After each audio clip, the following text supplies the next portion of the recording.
Ассаламу алейкум, урматтуу Иса Аслов YouTube каналыбыздын катталуучулары, замандаштар, варенье сагынгандар бар эле. Москвада жүрүп мына 379дан 1 литр экен. 1 литр тугандар, 1 литр. Сүмөлөктөрү дагы бар, султан чайы, фантасы, коласы, бардык нерсеси бар экен. Анан мен сиздерге бир жакшы нерсе айтайын. Бул продуктолордун бардыгы бар экен, түгөп калыптыр азыр. Келсемчи.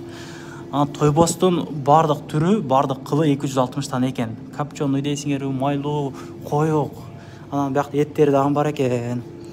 Номерлерин коюп койгом тугандар, доставкалары бар. 1000 рубльдик алсаңыздар могу товарларынанчы. Баякы метрого чейин доставкасы бар экен. Анан 2000 сомдук алсаңыздар могу ушул жерден бир нерселердичи үйүңүздөргө чейин алып барып берет экен. Китлап сагынгандар бар беле, күрүч сагынгандар бар беле мына. Күрүч. Девзира күрүч сагынгандар бар беле өзүңүзгө. Килограмм 230дан экен го биякта. Финиклер мына.